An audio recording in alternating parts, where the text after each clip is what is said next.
Salam dalam kasih Tuhan, saudara-saudariku. Ada kisah tentang bunga-bunga mawar. Seorang ibu sudah beberapa tahun lamanya menjadi lumpuh dan harus bergantung dari kursi rodanya. Hal itu seringkali membuat ia menyesali diri dan tidak bersemangat untuk hidup.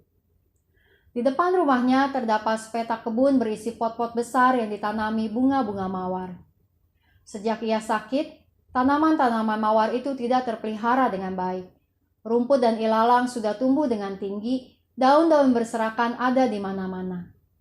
Walau demikian, bunga-bunga mawarnya tetap berkembang dan bertumbuh dengan baik. Suatu sore, ia memandang bunga-bunga mawar itu. Lalu kemudian ia mengucapkan sebuah doa, agar kiranya Tuhan menjadikan mawar-mawar itu penyemangat dan kekuatan bagi hidupnya.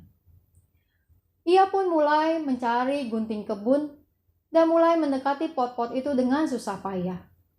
Mulai kemudian membersihkan rumput dan ilalang yang ada, mulai menyiangi daun-daunnya. Hal itu dilakukannya dengan susah payah karena geraknya sangat terbatas. Namun ia tetap bertekad untuk menjaga dan memelihara tanaman-tanaman mawarnya dengan baik kembali. Rupanya apa yang ia lakukan diperhatikan oleh seorang tetangga baru di depan rumahnya, seorang anak muda. Anak muda itu pun menghampirinya dan kemudian bertanya apakah ia boleh meminta setangkai mawar. Ibu ini memberikan setangkai mawar berwarna merah kepada anak muda itu dan berpikir mungkin dia akan memberikannya untuk kekasih hatinya. Beberapa hari kemudian, anak muda itu kembali datang meminta setangkai mawar. Kali ini ibu itu memberikan setangkai mawar berwarna kuning. Tapi sejak itu anak muda itu menjadi seringkali datang untuk meminta tangkai-tangkai mawarnya. Kadang-kadang ibu ini merasa sayang memberikan bunga-bunga mawarnya.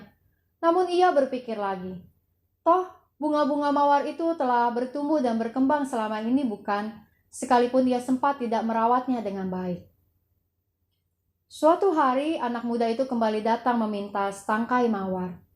Dan ibu ini kemudian memberanikan diri untuk memulai percakapan dan bertanya, untuk siapakah bunga-bunga mawar itu? Apakah untuk kekasih hatinya? Lalu anak muda ini menjelaskan bahwa tangkai-tangkai bunga mawar itu ia serahkan kepada seorang teman kuliahnya. Teman kuliahnya itu baru saja mengalami kecelakaan, menjadi lumpuh, dan bergantung dari kursi rodanya. Karenanya ia kehilangan semangat untuk studi dan bahkan kehilangan semangat untuk menjalankan hidup. Namun anak muda itu setiap kali ia datang membawa setangkai mawar, ia akan berkata, "Ini adalah setangkai mawar yang dihasilkan dari kebun seorang ibu yang lumpuh dan berkursi roda." Namun ibu itu memiliki sebuah perjuangan yang hebat karena ia tetap mau berjuang dan berusaha, bahkan merawat mawar-mawarnya untuk tetap berbunga dengan baik. Maka sejak anak muda itu datang membawa setangkai mawar, temannya kembali memiliki harapan dan semangat.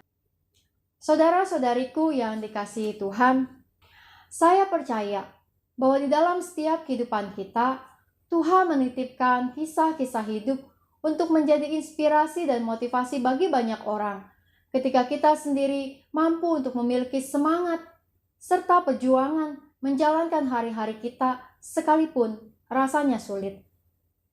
Di dalam Alkitab Amsal 18 ayat 14 mengatakan, "Orang yang bersemangat dapat menanggung penderitaannya, tetapi siapa akan memulihkan semangat yang patah?"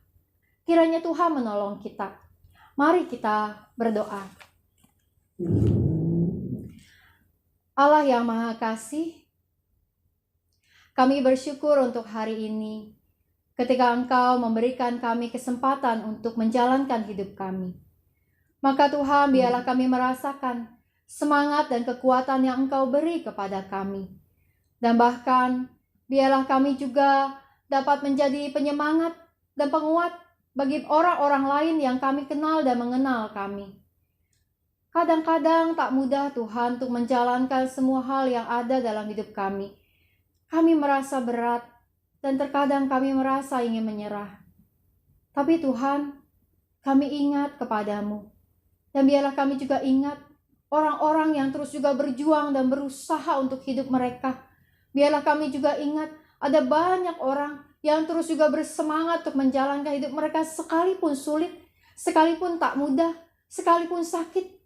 Dan kami karenanya tidak akan menyerah, tapi kami akan terus berjuang karena Engkau menolong kami. Hanya dalam nama Tuhan Yesus yang menemani dan menguatkan kami berdoa. Amin. Selamat menjalankan aktivitas, dan biarlah kiranya Tuhan memakai saudara-saudari untuk menjadi semangat dan kekuatan bagi banyak orang di hari ini. Tuhan memberkati kita.